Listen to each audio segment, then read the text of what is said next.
I think the real philanthropists are the people that give his life for the people, not the money. I went down to Mexico City in January to meet Carlos Slim, who's featured on the cover of our 25th anniversary edition of the Forbes Billionaires list. One of the more interesting things he told me about was this system of digital libraries that he's been rolling out, where people can go and borrow a laptop from the library. This is for, you know, poor Mexicans who might not have access to computers. And unlike public libraries here, if you go to a public library there, they don't have computers in the public library. So this is pretty revolutionary. And his view is that if people have access to these tools, they can better themselves and better their families. Now, instead of going to the library, you go to a digital library where you can navigate free, completely free. All what we are doing is free. We have now, I think they told me a few days ago, 3,500, but we will grow as much as necessary. And now we need to move that. We're doing that in schools and other places, to rural areas. We need to move to rural areas. But also, instead of lending a book, we lend a laptop for 15 days. Wow. Wow. Because they take the laptop and they come back with that, no? Wow. Because that's the solution for the people that cannot afford to buy a computer. But also we train them there. You teach them how to use it, right? They don't know how to use, and you have in some place you can have some kind of conference. And do you have a goal for, you know, say 5 years from now, you want to have how many of these? Our goal is 2015. 2015. With the Millennium target from the United Nations. And by 2015, you want to have how many of these libraries would you like no, to have? we don't say that. We say that at least 60% of the population of Latin America have access. Oh, not just Mexico, across Latin America. Yes. So well, we begin here. I am convinced that the private sector need to give support, not money, because that goes to charity. And charity has hundreds of years and have not solved poverty.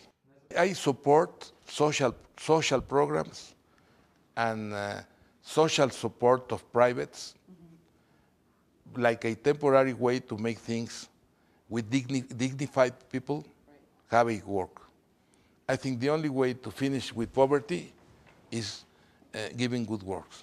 So enabling people to work as opposed to giving them stuff. That's why we are working in creating human capital.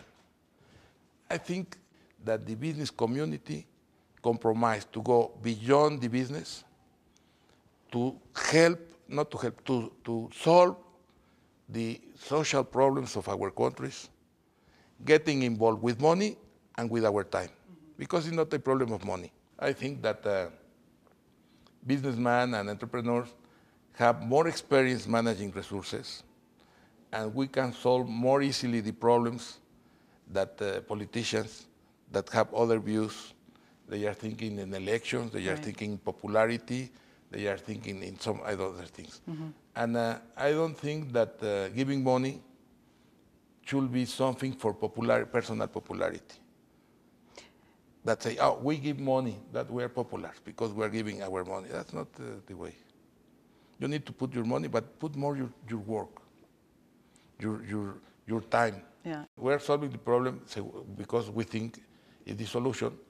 What I want to do is that make things change, that my family follow this work, not follow, they are doing the work more than me. And that my grandchildren also follow working for that. And that in some years things in our countries change. I think that also by all means it's very important to finish with poverty, to fight poverty.